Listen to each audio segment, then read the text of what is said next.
Hey everybody, this is Dr. Jason Emery with Northeast Psych with today's mental skill tip, finding your optimal performance zone. Have you ever gotten to the rink and found yourself not really ready to play your best? Maybe body feeling sluggish or your mind feeling sluggish? Or have you found yourself really tense, anxious, or frustrated? Yeah, most of us have experienced that. The research tells us that optimal performance generally occurs when an athlete's body and mind aren't too high and aren't too low. We don't want our emotions to take over, and we also don't want to be checked out. Finding strategies to help us adjust what we're feeling and thinking in order to play at our best is really important in practice or in games. One strategy that the athletes and coaches that I work with find really helpful is to divide up our experience into 3 categories. As a player and a coach, you're feeling really nervous, panicky, frustrated, angry, you're probably in what we call the red zone. If you're feeling sluggish, disconnected, not that interested in what's going on, you may be in the blue zone. The goal is to find yourself in your green zone, the optimal performance zone. So how do we do that? The first step is crucial.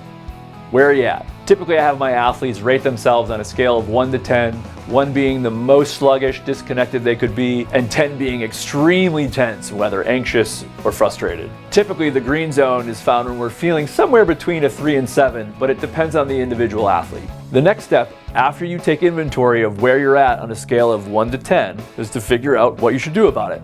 Find yourself in the green zone, stay right there. If you're in the blue zone, find strategies that are going to get your heart rate up and your thoughts moving. For instance, listening to music, doing 5 burpees, and connecting with teammates. Find yourself in the red zone, deep breathing and other relaxation strategies can be really helpful. Utilizing an imagery strategy may be really helpful, as well as, if you can, removing yourself temporarily from the situation in order to bring your mind and body system down.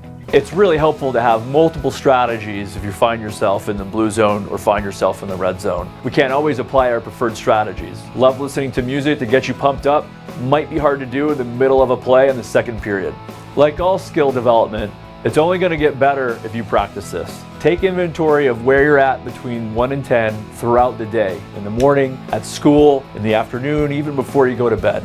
Find yourself at a 1 right before you're about to go to bed? Sounds like a pretty good place to be. Running from a wild buffalo? A 9 is probably the right spot. But practicing both noticing where you're at, as well as practicing the strategies to get you in the green zone, are going to help you more consistently get into your optimal performance zone. That's today's mental skill tip. Keep working on your strategies to get into your optimal performance zone.